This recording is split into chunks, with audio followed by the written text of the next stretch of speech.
Well guys, it's finally here. The long-awaited Aputure 300D Mark II. Perhaps the most powerful single-source LED on the market. Oh my gosh, what the hell is that?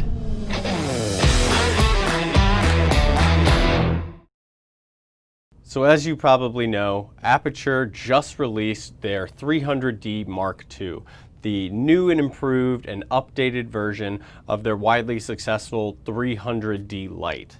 It features increased output, streamlined operation, and a really reasonable price point at $1,099 for a Lite with its capabilities. So I thought about doing a full detailed review of the 300D Mark II, but even within a week of its launch, YouTube was flooded with tons and tons of reviews already. So I thought I'd do something a little bit different. I thought I'd test the 300D Mark II against a contender.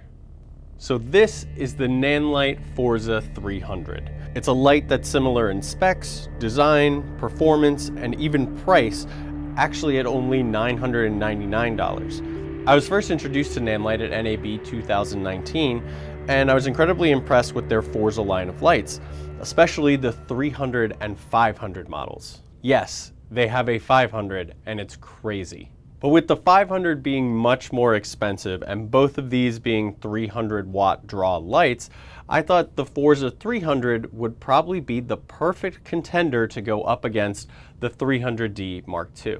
So before we get started, I want to put a disclaimer out there. This is not a sponsored video, and I purchased both of these lights with my own money. I want this to be a completely unbiased video. If you follow my channel, you know that I'm a huge fan of Aputure lighting products, and almost every light in my professional kit is made by Aputure. But as a professional, I'm always keeping my eye on the industry, on other companies, and keeping an eye out for what might be the best product for me. I also feel that I have the responsibility on this channel to share with you guys all of the different options and alternatives that are out there, because there's a lot of new stuff coming out all the time. So when I first saw the Forza 300 at NAB, I definitely had this itch of curiosity that I knew I was going to have to scratch. Now this is probably going to be a long video with lots of content, so I have put chapter markers down in the description below, so if you want, you can jump straight to the section with the information that you're interested in. But if you're here for the long haul, then let's do this. So in order to evaluate these two titans, I had to come up with some categories for us to take a look at. What I came up with is design, features, output performance, battery performance, and sound. So let's get started meeting both of these beasts by first taking a look at their design. So first, let's take a look at the light heads themselves. The Aputure 300D Mark II comes in at a length of 12 inches, a width of 5 inches, and a height of 5 inches, excluding the little parts that protrude with the yoke. The Forza comes in at 8 inches long, 5 inches wide, and 5 inches high. So the single source chip on the Forza 300 is actually physically larger than the one on the 300D Mark II. The Forza comes in at 1.75 inches versus the 1.3 inch chip on the 300D Mark II. Both heads are constructed of metal and have a honeycomb mesh up top to allow airflow through. They don't have any controls on the light heads themselves, but do have a single connector at the back that will connect them to their detached control and power boxes. Both of these fixtures do have internal fans. The 300D has two fans coming in at 3 inches each, while the Forza has a single larger fan measuring 4¼ inches. Both light heads are attached to sturdy metal yokes with 5/8 receivers on the bottom, and they're both capable of spinning the fixture a full 360 degrees. The Aputure has a single ratcheting knob for tightening down the tension, and all of the knobs are full metal, while the Forza actually has two tightening knobs, one on each side, with teeth to help hold it in place, and the knobs are all made of durable plastic as opposed to metal. Next, we're going to take a look at the detached control boxes for each of these lights. The Aperture control box measures 4.5 inches deep by 2.5 inches wide and 11 inches high, coming in at a weight of 5 pounds. The Forza control box is 4.5 inches in depth, 4.5 inches in width, and 18 inches in height, coming in at a little bit more at 5.5 pounds. The Aperture control box is all metal, which actually assists in its passive cooling, and it also includes a braided paracord strap. The Forza control box's body is made of mostly plastic, and it has a sort of faux leather carrying strap at the top. Now, both of these companies have taken into consideration how to keep those control boxes out of your way and up off of the floor. Aperture has integrated for the first time a clamping quick release system to quickly snap the control box to a light stand or C-stand where you have the head mounted. The Forza 300 also comes with this nifty little locking collar that can do the same thing. Instead of being a quick release, it has a nifty little just hang it in place solution. One thing I noticed with this design is that sometimes it makes swapping batteries a little bit tricky when you're on a stand, because the batteries are actually sandwiched between the stand itself and the control box. Now, when it comes to physical controls, the 300D2 has a familiar little jog dial with a menu button in the center. It also has several dual function buttons directly below its readout screen, allowing you to quickly access various features of the light. The Forza 300 has 2 control knobs and 4 illuminated buttons below its readout screen. One of these control dials doubles as a button and can be clicked in order to select and navigate through the menu system. Both of these lights have the ability to be run on Pro batteries. The 300D Mark II has 2 slots on either side of the control box where you can mount your batteries, while the Forza 300 has both of its mounting slots vertically on the back side of the control box. Aperture recommends that you use batteries that are capable of pushing 15 amps, while the Forza 300 says that it only needs batteries that can push 10 amps. One new party trick that the 300D Mark II has is that it can actually run on a single battery, but it will be reduced to about 50% power. Now let's talk about power bricks. Well, fact of the matter is the 300D Mark II doesn't have one. Aperture has integrated this separate power unit into the control box itself, which is really convenient. Now, the Forza 300 does have a separate brick, but they've actually put a mount on the back of it so that it can actually nestle right into the back of the control box, effectively making it a single unit. When we get down to how all these pieces are connected together and what lengths of cables we have, the Aperture comes with a 6-meter Nutric cable for connecting to wall power, and it also comes with a 3-meter 5-pin male to female XLR cable for connecting the control box to the fixture. The Forza comes with a 15-foot detachable cord for connecting it to wall power, and it also comes with a 2.5-meter cable for connecting to the fixture, which includes these multi-pinned locking connectors to securely connect the two together. And if there's one thing I love more than gear, it's cases for gear. And both of these lights come with awesome cases. Both cases have enough room for everything that comes in the kit, and you can even do some rearranging if you need to with the padded dividers inside. The Aperture case is 23.5 inches long by 9 inches high by 11.5 inches wide, while the Forza case is 21.5 inches long, 10 inches high, and 12 inches wide. The Forza case is quite rigid. It's what you'd kind of call a semi-rigid case, where it's soft on the outside but does have durable rigid walls inside. But Aperture has stepped up their game with the 300D Mark II case. It is now a double-walled case, which is actually capable of supporting up to 100 kilograms, meaning you can sit on it on set if you really wanted to. Overall, when both of these cases are loaded up with everything that comes in the purchased kit, the Aperture kit weighs 22.7 pounds, while the Forza kit comes in at 17.6 pounds. This is something you might want to keep in mind if this is something you're going to be lugging around from location to location during the day. Next, we're going to move on to features, because both of these lights can do a lot more than just make really bright light. So both of these lights actually now include various lighting effects built in. The 300D2 includes paparazzi, fireworks, lightning, faulty bulb, pulsing, strobe, and explosion. You also have the ability to adjust the frequency of these effects for even more customization. The Forza also comes with a few built-in effects, including 3 different flash settings, 3 storm settings, TV, and bad bulb. As of right now, it doesn't allow you to customize the frequency on those effects, but it's possible that this is something that could be updated in a firmware update down the road. Something additional that the Aperture has is different dimming curves. Now, I haven't fully explored these yet, but the general idea is that you're going to be able to adjust the way that your light responds to dimming adjustments.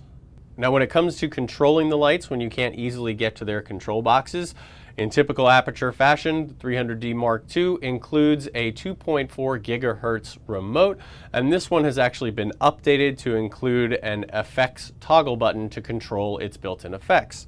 The Forza 300 apparently does have a remote accessory that you can get to do the same, but it is a separate accessory that you'll have to purchase if you want to be able to do that. And taking control to a whole nother level, I would be a fool not to mention the new Sidus Link app that Aperture has released. It is a Bluetooth mesh network that's actually going to work with their entire ecosystem of lights from the 300D Mark II moving forward. And they're even going to be able to integrate previous generation lights that had 2.4 gigahertz remotes with an accessory bridge that you can purchase that will port them over to the Bluetooth mesh system. Right now, NanLite doesn't have an app to control the Forza series of lights, but who knows, that's something that may come down the pipe in the future. All right, now we can get to the part you've probably been waiting for, testing the output results. So for the first test, I ran each of the lights at full power at a distance of 6 feet or 2 meters away from my backdrop. Both of the lights come with these reflector dishes that claim to aid in the focusing of the light to about 55 degrees. So since they're both very similar in design and they're included in the purchase of each light, I decided to have each light run its own reflector. This is test number 1. Camera is Blackmagic Ursa Mini 4.6, Schneider's Xenon lens on there. Let's do this. So let's take a look at what kind of numbers we got. As we can see, the Forza is actually pulling ahead here with nearly 30% more output, slightly higher CRI and TLCI, and a color temperature closer to 5600. The 300D Mark II is still within that range that we consider to be daylight. It's just coming in a little bit closer to 5200 Kelvin. For the next test, I wanted to really get the maximum output from each of these lights. So since they both use the Bowens S mount system for attaching modifiers, I decided to attach the Aperture Fresnel 2X to each of them. So NanLite will be releasing their own Fresnel attachment, but just like the Aperture Fresnel 2X, it's going to be a separate accessory that you have to purchase separately. That means that you could theoretically get either accessory from either company or any other company out there making Fresnel modifiers with Bowens mounts and use that on either light. But since I'm trying to compare the performance of the lights themselves and not the performance of their modifiers, I wanted to keep the modifier the same on both of them for this test. So with my quasi-scientific reasoning explained there, let's take a look at the results. So the most interesting thing I found from these results is that the 300D2 actually pulls ahead of the Forza 300 in output when using the Fresnel in both full spot and flood. This leads me to believe that Aperture custom designed and optimized their Fresnel 2X attachment to get the optimum performance on their lights. Now, I would definitely be interested in doing this test again head to head when NanLite releases their Fresnel, probably optimized for the Forza series. So now that we know how much power these guys can put out, let's talk about getting power in. When running on AC power at 100%, both lights have almost identical draws, with the Aperture pulling 342 watts and 2.95 amps, and the Forza pulling 343 watts and again 2.95 amps. But of course, both of these can also be run on battery power. I equipped each light with two fully charged Core SWX HyperCore Prime 190 watt-hour batteries. That is a mouthful. I ran each light at 100% to determine their maximum brightness, and the battery readouts gave me their expected run times. So these results actually ended up being nearly identical. Both of the lights were consistent in their output, whether they were using AC power or battery power, and using my particular brand and size of batteries, they both said about an hour and 15 minutes-ish of runtime. So I mentioned earlier that the 300D Mark II has a little party trick, and you can actually run it at 50% brightness when using just a single battery. So I wanted to see exactly how bright that 50% brightness was. So real quick, I put one battery on it and ran a test. And then as a little bonus test, I wanted to see how easy it would be to cut and shape the light from these using just their reflector dishes and a set of barn doors. Now, this might be more of a test of the modifiers themselves rather than the lights, but I wanted to give it a try anyway. I took each light and equipped it with its corresponding reflector dish, and then clipped on a set of the aperture barn doors. Both lights were able to be shaped very easily at such a short distance, but I did notice something about both reflector dishes with the aperture barn doors. The barn doors actually seem to be a little bit too large for Aperture's newly designed reflector dish, and they proved to be too small for the NanLite Forza 300 dish. Actually, while I was doing the test with the Forza 300, I had to actually hold the barn doors in place because I couldn't get them to actually clip on. Now, this isn't a huge deal, but it is something to keep in mind if you're thinking about mixing and matching accessories and modifiers in the future. Now, one factor that comes into play on sets where audio is being recorded is sound. Both of these lights do have fans inside the light heads. The 300D2 is completely passively cooled when it comes to the power and control box, so you won't be getting any noise from that. The Forza 300 power brick does have a small fan inside, but it's actually really quiet. The 300D Mark II fans actually run super quiet.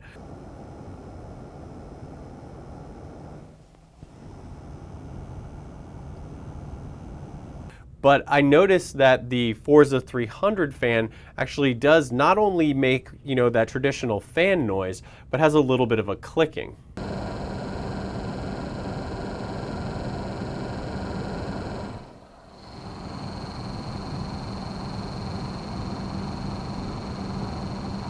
Now, it could just be that my unit has a slightly unbalanced fan, and that's not how other units are, but I'm reviewing them as I have them here. So the verdict is that the Forza does make a bit more noise, and some noise that could be a little distracting. Now, the Forza 300 does have in its menu the option to go ahead and shut the fan off. However, this is going to severely decrease the output of the light when you do so. The 300D2 doesn't have a shutoff for the fan, but it does have the options to set the fan to either always on or to have it automatically regulate when it needs to use the fan based on the temperature of the light fixture. So now, with all of our testing categories covered and complete, we can clearly see that there are some pros and cons to each of these lights when compared to one another. So while the Forza 300 appears to be better in light output and light quality, the 300D Mark II seems to tick a few more of those design and ease of use boxes.